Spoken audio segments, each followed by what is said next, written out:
Hello and welcome. My name is Sean Simmons. I'm a physical therapist, and today we're going to talk about a program some of my colleagues developed out in Arizona and California called Exercise Prescription for Metabolic Syndrome. This has to do specifically with exercise and how it affects the management of diabetes. This is a program that I will be offering at my clinic in Asheville, North Carolina. The details are on this slide. I'll point this out again, but this is and will be a program that is covered by insurance programs.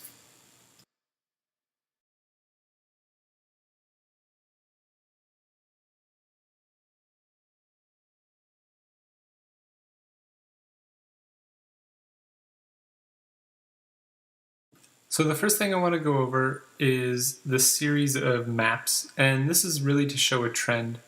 A lot of people criticize it because they're using BMI, which is kind of a generic way of determining whether or not someone's overweight. And there are a lot of issues with this, and some people are missed.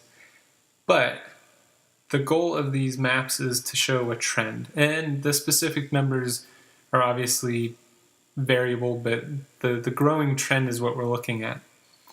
So in 1990, we have the map here, and it's showing us the different states and their percentage of people that are considered overweight or obese based on BMI. And what they used is about 30 pounds overweight was what they considered obese in this situation. So as we see here, the light blue colored states have less than 10% of their population that is considered obese or overweight. And then the slightly darker blue shows that the obesity rate is somewhere between 10 and 14% for those states.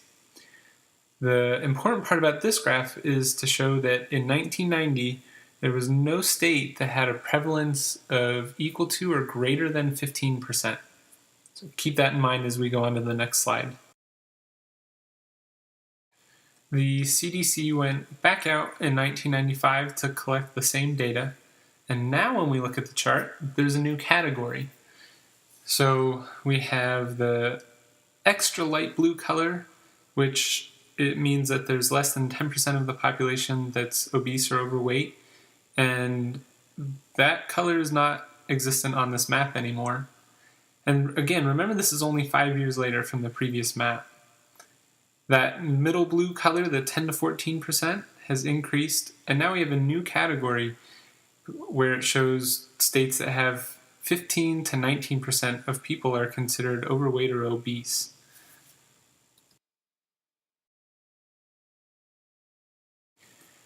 Here we are again, 5 years later, the year 2000, and we're going to look at a number of things, but by 2000, there's no state that had a prevalence of obesity less than 10%.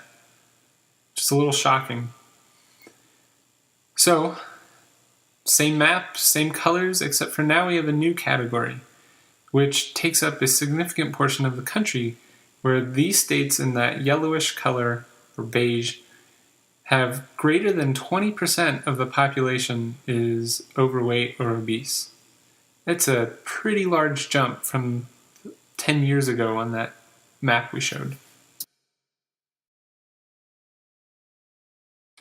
Here in 2005, we see that we've added 2 new categories this time, showing states that had 25 to 29%, and then 3 states there that had populations where over 30% of the population was overweight or obese.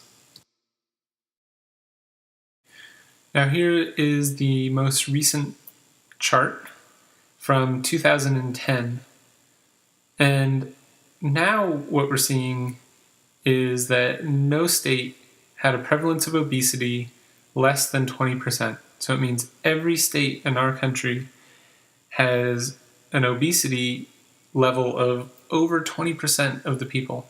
Over 20% of the people in that state are obese.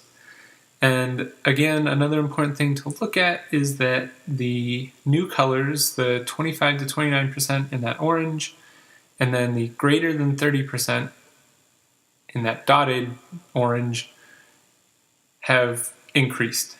So 5 years ago, in 2005, there was 3 states that had greater than 30% obesity rate. And now, look at all these states. It's a huge portion in the United States where the obesity level is above 30%. I think that we as healthcare professionals don't discuss obesity enough with our patients. It can be a touchy subject because people are so concerned about their appearance and tend to get very defensive the moment you bring up obesity. This has absolutely nothing to do with a person's appearance. There are volumes of textbooks discussing reasons why even being a little bit overweight, much less obese, can have a negative impact on your health and quality of life. The incidence of cardiovascular disease, stroke, heart attack are all significantly raised. The wear and tear on your joints and your spine are increased. People who are obese tend to take more medications. They have increased visits to the physician. They have increased comorbidities, which means there are other diseases related to related to obesity. If there is surgery, there are increased complications with surgery in people who are obese versus people who are not. And then many other things that are harmed by obesity.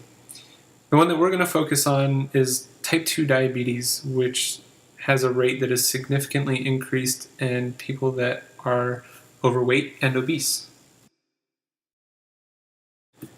We're back with the CDC here, and they are now classifying diabetes as an epidemic. And remember, again, in people who are obese, the incidence of diabetes, type 2 diabetes, is significantly higher. So in 2008, there were 24 million people in the United States diagnosed with diabetes, and another 57 million classified as pre-diabetic. Just think about how many people that is. Currently, annual spending on diabetes management is approximately $132 billion. It's a massive sum of money dealing with diabetes management, and this number is expected to rise. It's projected that 1 in 3 Americans born after the year 2000 will develop diabetes in their lifetime, which is just an absolutely horrifying statistic. 1 in every 3 Americans. It's a terrible number. Before we get into the program itself, let's talk a little bit about what type 2 diabetes is. And all of this information that we're going over on this slide is available at diabetes.org. So diabetes is a problem with your body that causes blood glucose or sugar levels to rise higher than normal. This is also called hyperglycemia. Type 2 diabetes is the most common form of diabetes. If you have type 2 diabetes, your body does not use insulin properly. This is called insulin resistance. At first, your pancreas makes extra insulin to make up for it, but over time it isn't able to keep up and can't make enough insulin to keep your blood glucose at normal levels. So when blood glucose builds up in the blood instead of going into the cells, it can cause 2 main problems. Right away, your cells may be starved for energy, and over time, high blood glucose levels may hurt your eyes, kidneys, nerves, heart. Some people with type 2 can control their blood glucose with healthy eating and being active, but your doctor may also need to prescribe oral medications or insulin to help you meet your target blood glucose levels. Type 2 usually gets worse over time. Even if you don't need medications at first, you may need them later on. I think the importance of going over this information is just to stress how big a deal diabetes is. This is not a small problem. This is a major disease that can really affect your life and in a negative way. It can also significantly increase your healthcare costs and your out-of-pocket costs and creates all kinds of problems now and down the road for your life. We are going to talk a lot about how exercise affects diabetes. So, type 2 diabetes is largely due to lifestyle factors that are modifiable through exercise and dietary choices. Regular physical exercise has been shown to decrease cardiovascular disease. This can mean anything from stroke to heart attack, or any number of other conditions. It can increase insulin sensitivity, so that means that when your body produces the insulin, it can actually use it. It will decrease hyperinsulinemia, which goes hand in hand with the previous one, and can actually increase muscular strength and increase overall quality of life, among many, many, many other things. So, exercise is the cornerstone of treatment for type 2 diabetes. Studies have shown that exercise counseling alone is not sufficient to facilitate lifestyle changes. So, when people are handed a packet and are told, hey, you need to go exercise so your diabetes is controlled better, this just doesn't work. A behavioral based approach with individualized education, scheduled follow ups, and supervised exercise has been shown to be most effective. And who do you go see? The physical therapists are skilled at designing exercise programs for individuals with diabetes and other comorbidities, and that's mainly because of their understanding of diabetes and a number of those other comorbidities. A lot of times people will have pain and other related things, and physical therapists are well trained to deal with those and create a program that is beneficial for the diabetes without harming any of the other systems.